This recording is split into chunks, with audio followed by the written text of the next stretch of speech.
saudaraku Mas Khairul Anam dan juga Tibunya pasen. Sabrina Tibunya pasen. yang insya Allah Bapak saudara-saudara berdua akan diijab kabulkan. Akad nikah yang suci dan sakral mithaqan walizon akan dilaksanakan, dan janji seorang suami dalam tali mungkin akan dibacakan. Bahtera rumah tangga tentu berdua layarnya akan terdengar. Sebelum itu diwujudkan, perlu saya ingatkan, saya sampaikan, bisa direnungkan menjadi pelajaran. Setiap tolong dilakukan, sakapa tolong dikumumkan. Siang jadi panutai, malam jadi prasuh. Yang pertama, perlu saya katakan, inilah waktu dan tempat. Ya, ayam udah capek. Hari baik ketika hari yang ditunggu dan nanti-nanti. Hari yang paling berbahagia antara Khairul dengan Marta, dan tentu juga bagi orang tua. Maka segala sesuatu innamal a'malu binniyat, perbaiki niatmu. Saya kita menikah karena ingin hidup dengan orang kita cintai. Saya kita menikah ingin memiliki keturunan, merubah status. Tapi saya mohon, nikahlah karena lillahi ta'ala, untuk beribadah kepada Allah, agar terkumpul mutiara-mutiara ibadah sebagai bekal kita nanti di akhirat menemui Allah Subhanahu wa taala. Kemudian niatkan pernikahan untuk kebahagiaan dan ketenangan. Dan kebahagiaan ini bukan hanya untuk antum berdua saja. Jangan lupa juga tentu dari untuk keluarga atau orang tua. Saya yakin sebagai orang tua pada kali ini mereka sangat bahagia, karena bagi orang tua saat inilah istilah Minang pajalanlah sampai ke Bate, beralih sampai ke pulau. Utang lansai sebagai orang tua yang telah dari kecil membesarkan seorang anak gadis atau anak bujang, dan pada kali ini mereka akan menikah. Itu satu kebahagiaan luar biasa. Tidak cukup awak sekolah tinggi, hidup mentereng, berpenghasilan atau apapun, tapi kalau menikah belum sana hati orang tua. Tapi sisi lain perlu saya ingatkan, karena kita ini buah hati limpah kepulauan, anak tak cinta, sayang tak tumpah, lebih sayangnya mungkin kepada pasangannya. Tentu dengan pernikahan ini sadar tidak sadar, antum buah hatinya akan hidup dengan pasangan. Cahayunya Tentu dengan orang tua mungkin Allah tak rendang. Camih takut nih, pertama anak ini menikah dengan orang Padang, nggak ingat lagi ke Jepang, lupa dengan orang tua dan keluarga. Jangan itu.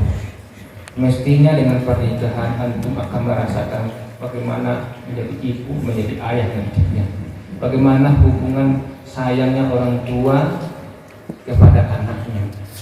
Jangan sekali-sekali untuk melupakan jasa kebaikan mereka yang mungkin tidak akan kita bisa mampu kita balas. Otomatis. Walaupun kita tidak akan balas, jangan membuat hatinya sedih, hatinya terluka. Tapi kasih kona silawan kita. Kadang-kadang kita udah besar, sibuk, kita pintar, banyak koneksi dan sebagainya, lupa dengan siapa kita, orang tua kita.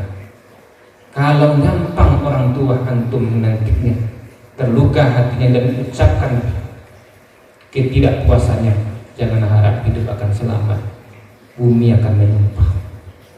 Ini riwayat Nabi mengatakan salah satu dosa besar yang pasti terjadi adalah durhaka anak dengan orang tua. Alhamdulillah antum punya orang tua keduanya lengkap, tempat berbagi, tempat bersuka dan sebagainya.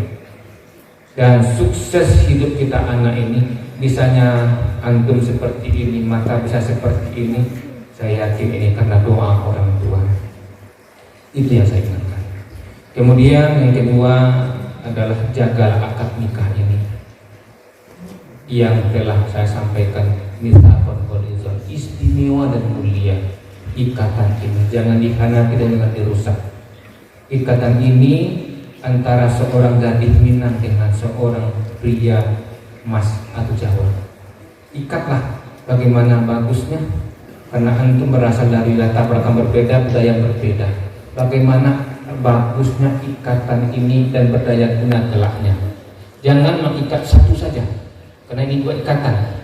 Karena dua ikatan ini saling memahami, saling menerima, bisa menerima kekurangan dan kelebihan, dan mau mempelajari. Itulah Allah sampaikan dalam surat Ya ayyuhan nas inna khalaqnakum min dzakari wa unsa, bahwa kita ciptakan dari laki-laki perempuan, bersuku-suku dan berbangsa-bangsa, li ta'arafu, bukan untuk menghabisi. Ya anak, jaga akad nikah ini. Kemudian terakhir saya ingatkan bahwa rumah tangga itu bahagia, rumah tangga itu bernilai, dan mutiara bukan berapa banyak mutiara emas yang saudara kumpulkan, tetapi bagaimana saudara berdua saling mengingatkan, bertakwa, beribadah kepada Allah. Karena itulah sumber ketenangan. Huwallazi anzala sakinah. Allah yang menurunkan ketenangan batin itu. Untuk apa harta banyak berlimpah tapi hati resah, gundah gulana? Mengapa jabatan kita tinggi tetapi hati kita kering kerontang?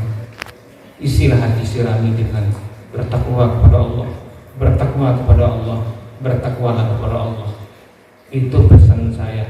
Apapun yang terjadi, apapun musibah, apapun ujian, kalau kita bertakwa kepada Allah, akan tegar bagaikan karang di tengah lautan, akan kokoh seperti bukit batu atau gunung. Demikian nasihat ringkas saya. Mudah bisa kita renung bersama. Dan saya ingatkan, bertakwalah kepada Allah. Jadilah suami dan imam yang baik yang akan antum pertanggungjawabkan di mahkamah Allah Subhanahu wa ta'ala.